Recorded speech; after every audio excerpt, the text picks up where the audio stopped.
Hi friends, welcome to Crown Tasty Samayal. இப்போ நம்ம இட்லிக்கு ஒரு சூப்பரான காம்பினேஷனா ஒரு சாம்பார் ரெசிபி தான் பார்க்க போறோம். இந்த சாம்பாரை இட்லிக்கு மட்டும் இல்லாம பூரி, சப்பாத்தி, தோசை, பொங்கல் இப்படி இதுக்கெல்லாம் கூட யூஸ் பண்ணிக்கலாம். ஒரு பெர்ஃபெக்ட்டான அதே சமயத்துல சூப்பரான காம்பினேஷனா இருக்கும். நிறைய விதமான இட்லி சாம்பார் பார்த்திருப்பீங்க. இந்த சாம்பார் சமைச்சு சாப்பிட்டு பாருங்க, டேஸ்ட் ரொம்பவே நல்லா இருக்குங்க. இந்த சாம்பார் செய்யறதுக்கு 200 கிராம் அளவுள்ள தோரம் பருப்பு நான் எடுத்திருக்கேன். தோரம் பருப்போடையே 50 கிராம் அளவுள்ள பாசிப்பருப்பு சேர்த்துக்கோங்க. 4க்கு 1 அப்படிங்கிற அளவில் பருப்பு நீங்கள் சேர்த்துக்கலாம். அந்த பருப்பை நல்லா வாஷ் பண்ணி எடுத்து வச்சாச்சு. இதை வடிகட்டியிருக்கேன். ஒரு ப்ரெஷர் பேனில் 1 லிட்டர் அளவு தண்ணி நல்லா கொதிச்சிட்ருக்கு. அதில் இந்த வடிகட்டின பருப்பை சேர்த்துக்கலாம். இதனோடையே சின்ன வெங்காயமாக இருந்ததுன்னா ஒரு வெங்காயம், அப்படி இல்லைன்னா ஒரு 2-3 சாம்பார் வெங்காயம் கட் பண்ணி சேர்த்துக்கலாம். மீடியம் சைஸில் இருக்கிற தக்காளியை இது போல் கட் பண்ணி எடுத்து சேர்த்துக்கோங்க. தக்காளி நல்லா பழமாக இருக்கட்டும். இதனோடையே 2 பூண்டு பற்கள் சேர்த்துக்கலாம். பெரிய பல்லாக இருந்ததுன்னா 2 சேர்த்துக்கோங்க, சின்னதாக இருந்ததுன்னா 4 சேர்த்துக்கோங்க. மஞ்சள் தூள் 1/2 டேபிள் ஸ்பூன் அளவுக்கு சேர்த்தாச்சு. அப்போ தான் நம்மளோட சாம்பாருக்கு நல்ல கலர் கொடுக்கும்.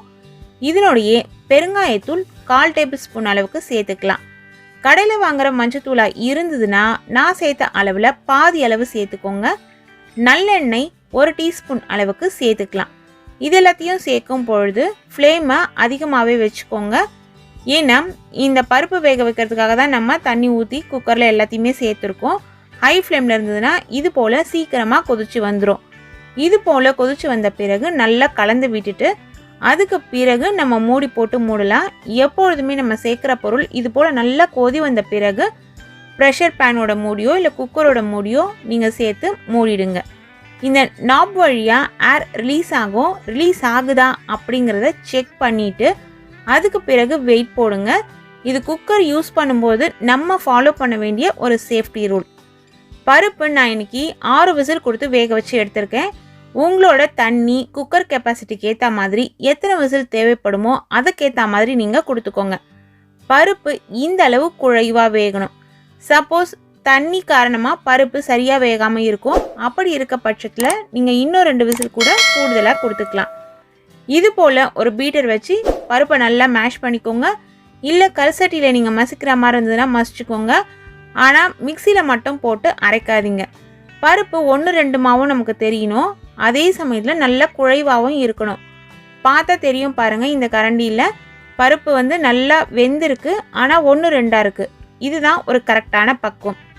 அந்த பருப்பு எடுத்து தனியாக வச்சுட்டு அதே குக்கரில் ஒரு 300 ml தண்ணி சேர்த்துட்டு சின்ன வெங்காயம் சேர்க்குறேன். சின்ன வெங்காயம் வெயிட்டில் பார்த்தீங்கன்னா 200 கிராம் அளவு இருக்கும். முழுசாக தான் சேர்த்துருக்கேன்.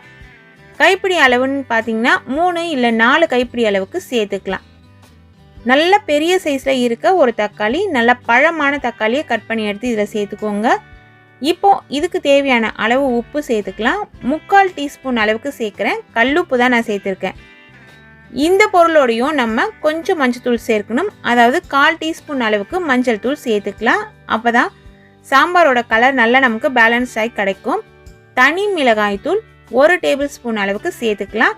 தனி மிளகாய் தூள் இல்லை அப்படிங்கிற பட்சத்தில் நீங்கள் குழம்பு மிளகாய் தூள் சேர்த்துக்கலாம். ஆனால் தனி மிளகாய் தூள் சேர்த்து செய்யும் பொழுது இதனோட சுவை நல்லா கூடுதலாக இருக்கும். இப்போ இந்த வெங்காயம் தக்காளியை நம்ம வேக வைக்க போகிறோம். இதை நீங்கள் எண்ணெயில் வதக்கிட்டு வேக வைக்கிற மாதிரி இருந்தால் கூட வேக வச்சுக்கலாம். நான் இன்றைக்கி எண்ணெயில் வதக்கல, அப்படியே தான் வேக வைக்க போகிறேன். திரும்பவும் ப்ரெஷர் பேனோட மூடியை இதில் சேர்த்துட்டு இந்த ஏர் ரிலீஸ் ஆகுதா அப்படிங்கிறத செக் பண்ணிவிட்டு வெயிட் போட்டுருவோம் நம்ம. இப்போ இதுக்கு 2 இல்லை 3 விசில் கொடுத்தா போதும். நல்லா சாஃப்டாக வெந்துடும். வெங்காயமும் தக்காளியும் வேகிறதுக்கு உண்டான டைம் தான் நமக்கு. இது நல்லா காரம் உப்பெல்லாம் சேர்ந்து நல்லா சாஃப்டாக வெந்து வந்திருக்கும். டைமும் நமக்கு சேவ் ஆகும். அதனால தான் குக்கரில் வச்சு வேக வச்சோம். இப்போ பாருங்கள் எந்த அளவு நல்லா இது வெந்து வந்திருக்கு. வெங்காயம் ரொம்ப பெருசாக இருந்ததுன்னா சின்ன வெங்காயமே கொஞ்சம் பெரிய சைஸில் இருக்கும். அப்படி இருக்கிற பட்சத்தில் நீங்கள் 2 கட் பண்ணி கூட சேர்த்துக்கலாம். திரும்பவும் நம்ம ஸ்டவ்வை சுவிட்ச் ஆன் பண்ணிட்டோம். இது நல்லா கொதிச்சிட்ருக்கு. இப்போ நம்ம ஏற்கனவே வேக வச்சு வச்சோம் இல்லைங்களா பருப்பு, அந்த பருப்பை எடுத்து இதில் சேர்த்துக்கலாம். பருப்பு சேர்க்கும்பொழுது கவனமாக சேருங்க, வெளியெல்லாம் தெரிச்சிடாமல். ஏன்னா பருப்பு சூடாக இருக்கும். ஃப்ரெஷருக்கு இது ரொம்பவே யூஸ்ஃபுல்லாக இருக்கும் இந்த டிப்ஸ்லாம். பருப்பு சேர்த்துட்டு இது எல்லாத்தையும் நல்லா கலந்து விடணும். நம்ம ஒரு சின்ன நெல்லிக்காய் அளவு புளியை எடுத்து ஊற வச்சு கரைச்சி அந்த புளி தண்ணியை இதில் சேர்த்துடலாம். ரொம்ப புளிப்பான புளியாக இருந்ததுன்னா பார்த்து குறைவாக சேர்த்துக்கோங்க. ஆனால் புளிப்பு இதில் சேர்க்கணும். புளிப்பு டேஸ்ட் நமக்கு தெரியக்கூடாது. 1 டீஸ்பூன் அளவுக்கு நாட்டு சர்க்கரை சேர்க்குறேன். இதுக்கு பதிலாக நீங்கள் வெல்லம் கூட சேர்த்துக்கலாம். ஆனால் கண்டிப்பாக இது ரெண்டுத்தில் ஏதாவது ஒன்று சேர்த்தே ஆகணும். சின்ன வெள்ளைக்கட்டி சேர்த்திங்கன்னா கரெக்டாக இருக்கும். ஏன்னா இந்த சாம்பாரில் லைட்டாக அந்த இனிப்பு சுவை நமக்கு தெரிஞ்சாதான் அதனோட டேஸ்ட்டு நல்லாயிருக்கும். இப்போ உப்பு அட்ஜஸ்ட் பண்ணி சேர்த்துக்கோங்க. ஏற்கனவே நம்ம உப்பு சேர்த்தோம் இல்லைங்களா, அதனால இப்போ தேவையான அளவு உப்பு கொஞ்சம் சேர்த்துட்டு இதெல்லாம் நல்லா நுர பொங்க கொதிச்சு வரணும். இதோட முடியல இன்னும் சில பொருட்கள்லாம் நம்ம சேர்க்க வேண்டியிருக்கு இந்த சாம்பாரில். இதுபோல் கொதிச்சு வரதுக்கு ஒரு 4லேருந்து 5 நிமிஷம் தான் தேவைப்படும். ஹை ஃப்ளேமில் வச்சு கொதிக்க வச்சிங்கன்னா நல்லா கலந்து விடுங்க. அடிப்பிடிச்சிடாம பார்த்துக்கோங்க. திக்னஸும் உங்களுக்கு எந்த அளவு திக்னஸ் வேணும் அப்படின்றதுக்கு ஏற்ற மாதிரி அட்ஜஸ்ட் பண்ணிக்கோங்க. இதில் 1 டீஸ்பூன் அளவுக்கு பச்சரிசி மாவு எடுத்து அதை தண்ணியில் கரைச்சி சேர்க்குறோம். இந்த சாம்பாருக்கு கண்டிப்பாக இது போல் சேர்ப்பாங்க. பச்சரிசி மாவு சேர்க்கும் பொழுது தீயை நல்லா குறைச்சி வச்சுட்டு சேர்த்துட்டு திரும்பவும் தீயை அதிகப்படுத்திட்டு கலந்து விடுங்க. அதற்கு அடுத்தது இன்னொரு பவுடர் நம்ம சேர்க்க போகிறோம். இது சாம்பார் தூள் தான். வீட்டில் செஞ்சு வச்சிருந்த சாம்பார் பொடியாக இருந்தாலும் பரவாயில்ல, கடையில் வாங்கியிருந்தாலும் பரவாயில்ல. 2 டேபிள் ஸ்பூன் எடுத்து தண்ணி விட்டு கரைச்சி இதில் சேர்த்துக்கோங்க. அப்படியே மேலே தூவி விட்டால் சில சமயம் அப்படியே கட்டியாக ஆகிடும், கரையாது.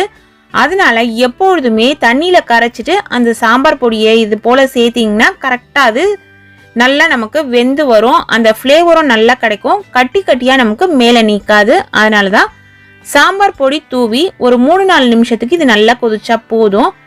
இதில் நம்ம பச்சரிசி மாவு கரைச்சி சேர்த்தோம் இல்லைங்களா, அதுக்கு பதிலாக இட்லி ஊற்றுறதுக்கு இட்லி மாவு நம்ம வச்சுருப்போம் இல்லைங்களா, அந்த இட்லி மாவை கூட 1.5 டேபிள் ஸ்பூன் அளவு எடுத்து தண்ணியில் கரைச்சி சேர்த்துக்கலாம். இப்போ இந்த சமயத்தில் 2 கைப்பிடி அளவு கொத்தமல்லி இலைகள் நல்லா பொடியாக கட் பண்ணி எடுத்து சேர்த்துக்கலாம். கொத்தமல்லி இலைகள் சேர்த்துட்டு கலந்து விட்டுட்டு ஸ்டவ்வை நீங்கள் சுவிட்ச் ஆஃப் பண்ணிடலாம். கொத்தமல்லி இலைகள் சேர்த்து நிறைய நேரம் கொதிக்க வேணாம். கொத்தமல்லி இலைகள் சேர்த்துட்டு 1 நிமிஷத்துக்கு ஆனில் இருந்துச்சுன்னா போதும். இப்போ நம்ம இதுக்கு ஒரு தாளிப்பு ரெடி பண்ணிடலாம். தாளிக்கிற கரண்டி ஸ்டவ்வில் வச்சுருங்க. அதை நல்லா சூடேறட்டும். தேவையான அளவு எண்ணெய் சேர்த்துக்கலாம். எண்ணெய் நான் இன்னைக்கு 2 டேபிள் ஸ்பூன் அளவுக்கு சேர்க்குறேன். கடலெண்ணெய், தேங்காய் எண்ணெய், இது போல் 2 எண்ணெயில் எது வேணாலுமே நீங்கள் சேர்த்துக்கலாம். சேர்த்துட்டு இது சூடேறின பிறகு கடுகு சீரகம் 1/2 டேபிள் ஸ்பூன் அளவுக்கு தாளிச்சிடலாம். கடுகு சீரகம் நல்லா பொரிஞ்சாச்சு. இது பொரிஞ்ச பிறகு 2 இனுக்கு கருவேப்பிலை இலைகளை உருவி எடுத்து சேர்த்துக்கலாம். நல்லா ஃப்ரெஷ்ஷான கருவேப்பிலை இலைகளாக இருந்துச்சுன்னா சாம்பாரோட மனம் நல்லா தூக்கலாக இருக்கும். அதனால் பார்த்து நல்ல கருவேப்பிலை சேர்த்துக்கோங்க.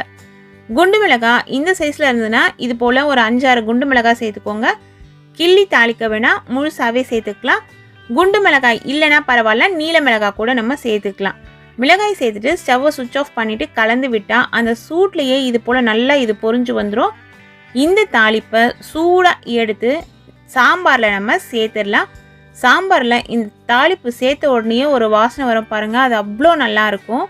இந்த சாம்பார் இட்லி மற்ற டிஃபன் வகைகளுக்கு மட்டும் இல்லாமல் நீங்கள் வடை சாம்பார் சாப்பிடுவீங்க இல்லையா, அதாவது உளுந்த வடையில் சாம்பார் ஊற்றி ஊற விட்டு சாப்பிடுவாங்க, அதுக்கு கூட பயன்படுத்திக்கலாம். ரொம்பவே டேஸ்டியாக இருக்கும். இதே சாம்பார் ரெசிப்பியை இதே அளவுகளோட நீங்களும் உங்கள் வீட்டில் ட்ரை பண்ணி பாருங்கள்.